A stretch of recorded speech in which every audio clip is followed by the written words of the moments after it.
আসসালামু আলাইকুম দর্শক, কি একটা অবস্থা দেখেন। আজকে প্রায় প্রতিদিনই বলতে গেলে বিভিন্ন গণমাধ্যম বেনজির আহমেদ সম্পর্কে নানা রকম তথ্য পরিবেশন করছে। তো করছে এই কারণে যে তার ক্ষমতার সিঁড়ি সরে গেছে, অথবা খরচের খাতায় হয়তো নাম লেখা হয়ে গেছে।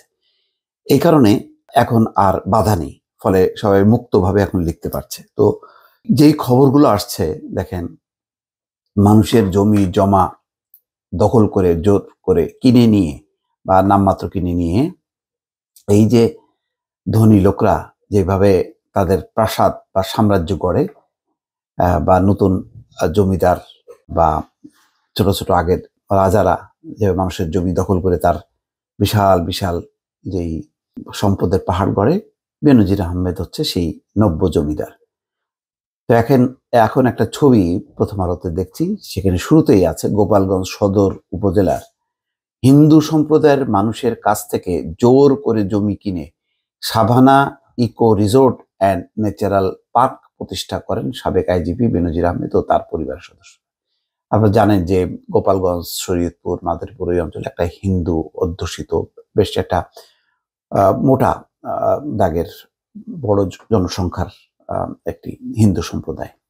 তো তাদের জমি এখন কি বলা হবে? এই বেনজির আহমেদ তো আর বিএনপির লোক না, সে তো আওয়ামী লীগের লোক। তাহলে কারা দখল করছে এই সম্পত্তিগুলো? আগে তো বলা হতো যে বিএনপি বা অন্যরা দখল করে, এখন তো দেখা যাচ্ছে যে আওয়ামী লীগের লোকজনই দখল করছে, এবং তার একটা বড় সিম্বল হচ্ছে বেনজির আহমেদ, তাই না?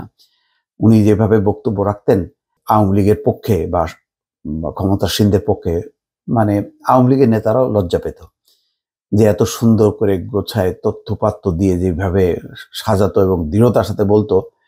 তো আওয়ামী লীগের অনেক নেতাও এত সুন্দর করে গুছিয়ে কথা বলতে পারতো না। এখন সেই লোককে তো আর বলা যাবে না যে সে বিএনপি, সে আওয়ামী লীগেরই সৃষ্টি, ফ্রাঙ্কেনস্টাইনের দানব বলা যায়, এটা তৈরি হয়েছিল। এখন দেখেন কিভাবে কুড়ে কুড়ে খাচ্ছে সংখ্যালঘু অর্থাৎ হিন্দু সম্প্রদায়ের জমিগুলো, এবং সেটা দিয়েই তার ইকো রিসোর্ট।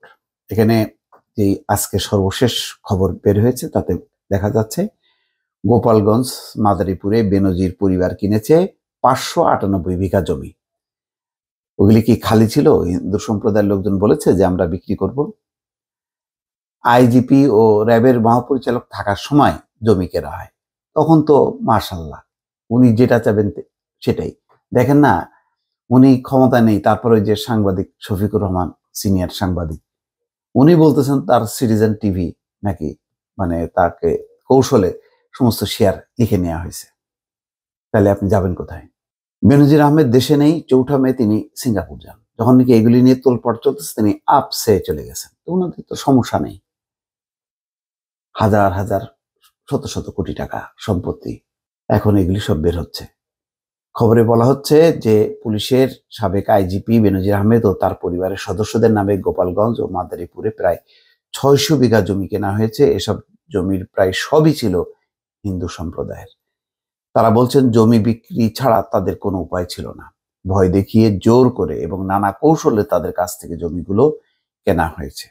গোপালগঞ্জ ও মাদারীপুরে গিয়ে জমি বিক্রি করা হিন্দু পরিবারগুলোর সঙ্গে কথা বলে জানা গেছে তাদের জমি কিনতে এক পুলিশ কর্মকর্তাকে নিয়োজিত রেখেছিলেন বেনজির আহমেদ। দেখেন ক্ষমতার অপব্যবহার কাকে বলে। বেনজির পরিবারের রিসোর্টের নির্মাণ কাজের তদারকি করতেন পুলিশ ও র্যাবের কিছু সদস্য। তাদের দিয়ে তরমুজ চাষ সহ কৃষিকাজও করানো হয়েছে। শুধু জমি কেনে নেয়, তাদেরকে দিয়ে কাজ করতেও বাধ্য করা হয়েছে। মাঠ পর্যায়ের একজন পুলিশ কর্মকর্তা বিষয়টি প্রথম আলোর কাছে স্বীকার করেছেন। তিনি বলেন, ঊর্ধ্বতন কর্মকর্তারা নির্দেশ দিলে কিছু করার থাকে না। সত্যি তাই। বেনজির আহমেদ এসব জমি কেনা ও রিসোর্ট গড়ার কাজটি করেছেন আইজিপি অর্থাৎ 2020 সালের এপ্রিল থেকে 2022 সালের সেপ্টেম্বর।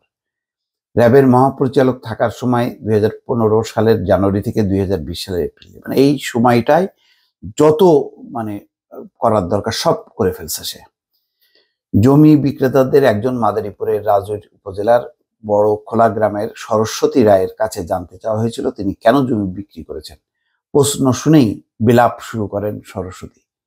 তিনি প্রথম আলোকে বলেন, কত কষ্ট হইরা সুদে টাহা নিয়া জমিটুকু কিনছিলাম, এই জমিটুকু দিয়ে আসা নাকছে।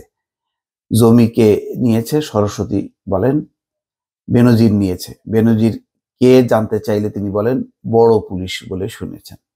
এই হলো অবস্থা। এখন দেখেন আর একটা শিরোনাম হচ্ছে, রাজি না হলে জমিও যাবে, টাকাও পাবেন না।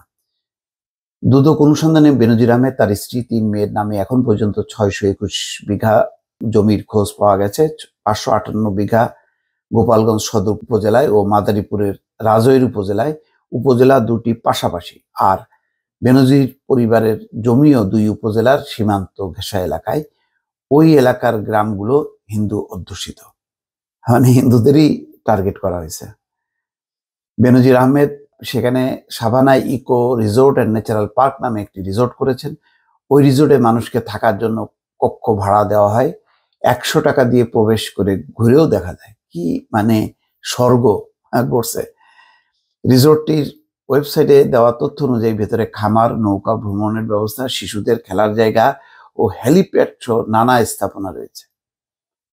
মানে কি বলবো আর, দেখেন অবস্থা। রিসোর্টটি পড়েছে গোপালগঞ্জ সদর উপজেলার শাহাপুর ইউনিয়নের প্রত্যন্ত গ্রাম বৈরাগীর টোলায়। ওই গ্রাম ও পাশের ডোমরাসুর গ্রামে গত মঙ্গলবার গিয়ে জমি বিক্রেতা পরিবারগুলোর 27 সদস্যের সঙ্গে কথা হয়। তাদের মধ্যে 25 জনই বলেছেন তারা জমি বিক্রি করতে চাননি, বাধ্য হয়েছেন।